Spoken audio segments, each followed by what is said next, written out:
Бажаю здоров'я, шановні українці. Сьогодні маємо важливі міжнародні результати.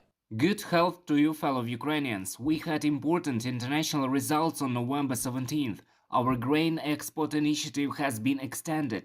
Despite all the difficulties, despite various manipulations by Russia, we will continue to export agricultural products through our Black Sea ports. This is a very specific thing that makes the world see the importance of Ukraine.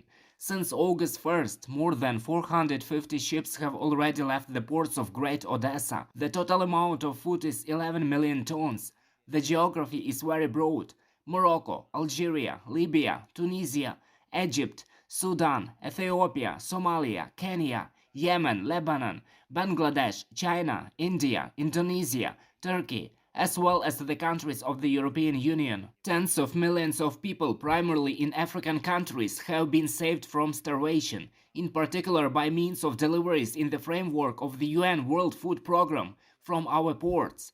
We also managed to reduce the pressure on the global food market, and this means that food prices are significantly lower than they would be without our export. We have done everything to expand this work, and I thank all our partners who are helping, the UN and Secretary General Guterres personally, Turkey and the President Erdogan personally.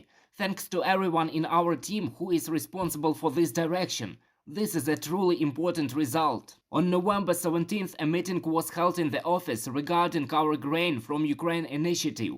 We have the consent of such countries as Germany, Poland, Belgium, Japan, Turkey, and the USA to join the work of the initiative. But these are the countries that have already made up their mind. There will be more participating countries.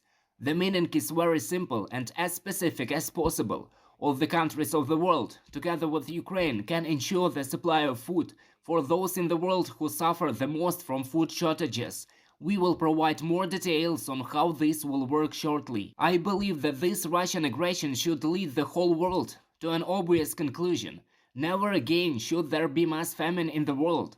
If the world works in unity, famine will be defeated. A very important decision was adopted on November 17th in the Netherlands. There is the first sentence for the murderers who destroyed the Malaysian Boeing in the sky over Donbas in 2014. 3 men were sentenced to life imprisonment, and the day will surely come when they will begin to serve this punishment. But this decision is not just about 3 murderers. Russia lied a lot about this catastrophe, but nevertheless the key facts were established. Now the perpetrators have been convicted, and the basis is provided to convict the culprits of a higher level too.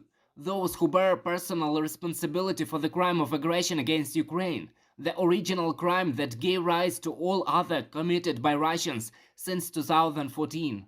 This is something without which it is impossible to protect the world from the repetition of such wars as Russian aggression against our state. When all the murderers and torturers are convicted, when their commanders and political cover face fair sentences, when Russia compensates for all the damage caused by Russian aggression, it will be a very solid foundation for a lasting peace. We have all the possibilities to ensure this. Every Russian war crime, every terrorist attack of theirs will receive its legal response. This decision in The Hague proves it. The elimination of the consequences of another missile attack against Ukraine continues. Again, there are emergency shutdowns in addition to planned stabilization ones. Currently, more than 10 million Ukrainians are without electricity. Most of them are in the Vinnytsia region, Odessa region, Sumy region, and Kiev. We are doing everything to normalize the supply. In Dnipro, dozens of people were injured as a result of a missile attack. Everyone is provided with aid. In Zaporizhia, the clearance of the rubble of a residential building which was destroyed by Russian shelling continues.